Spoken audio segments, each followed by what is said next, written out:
Ito guys ang hindi ibabalita ng mainstream media sa inyo. Kaya naman ako na ang magbabalita.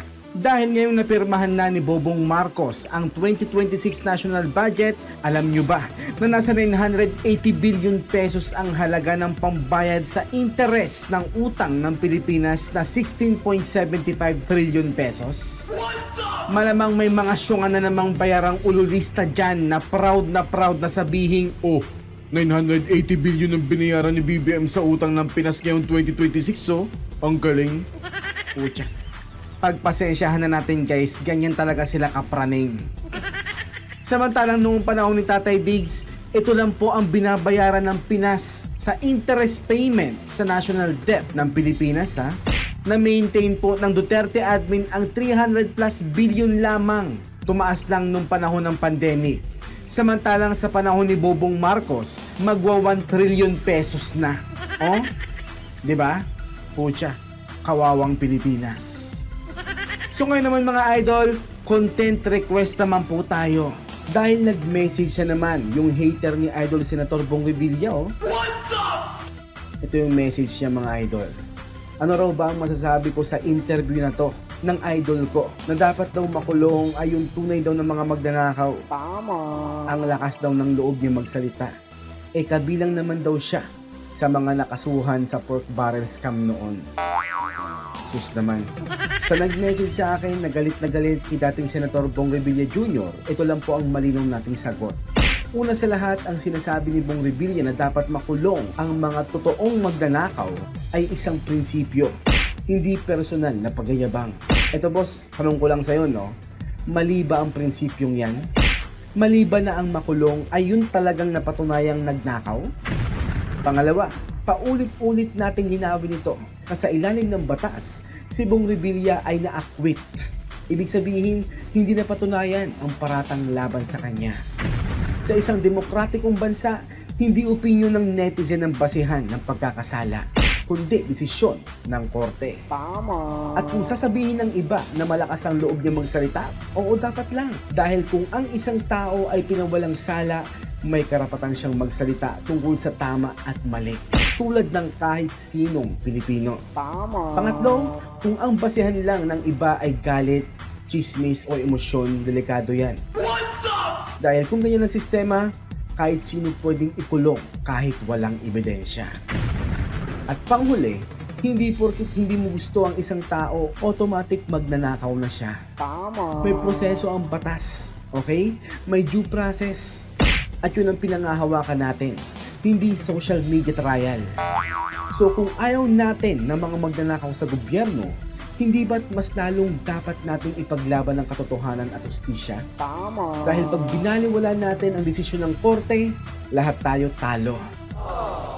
Kaya nga mga idols, alamin muna natin ang katotohanan at ang buong kwento bago natin husgahan ang isang tao. Patindi ng patindi ang paninira kay VP Sara Duterte. Araw-araw may mga videos na lumalabas. Mga taong kunwari galit na galit, nagmumura, nag-aakusa at gustong palabasin na may kasalanan si VP Sara sa kung ano-anong issue. Paalala lang mga idols, huwag tayong maging padalos-dalos. Hindi lahat ng galit sa internet ay totoong galit at hindi po lahat ng nag-iingay ay nagsasabi ng totoo. Tandaan natin, malapit na po ang 2028.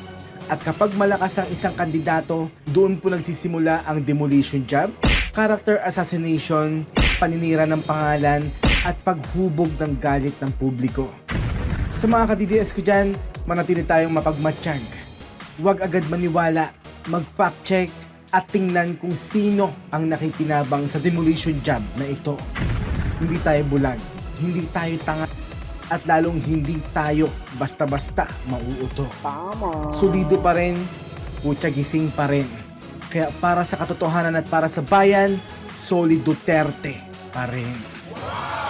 Alam niyo mga idols, sa panahon ng sakuna, hindi sapat ang puro salita.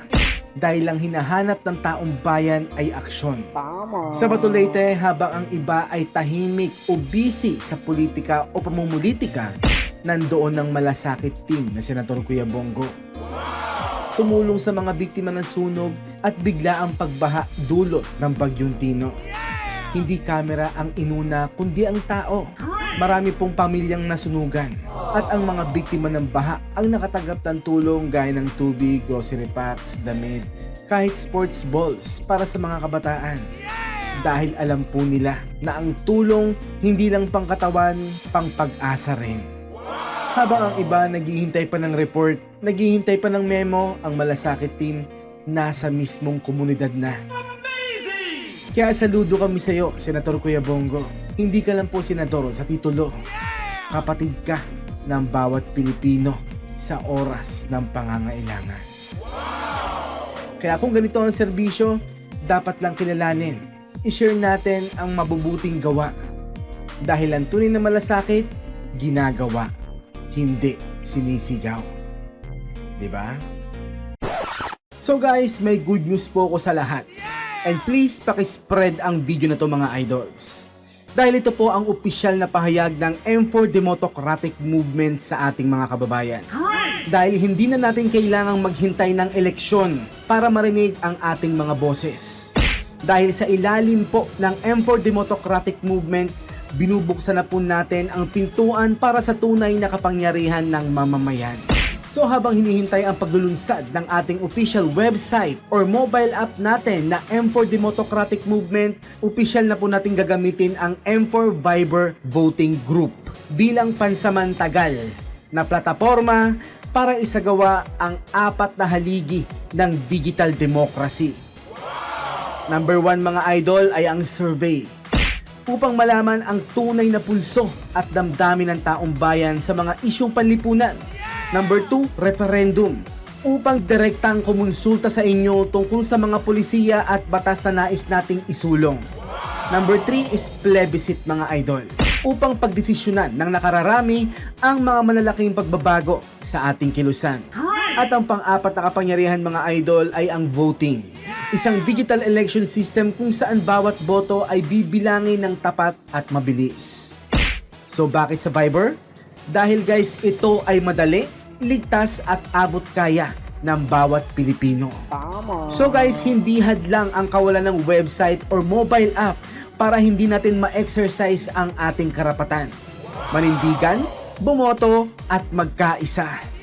So hinihikayat po namin ang lahat, anuman ang inyong kinabibilangan na partido o kulay na sumali sa ating Viber community.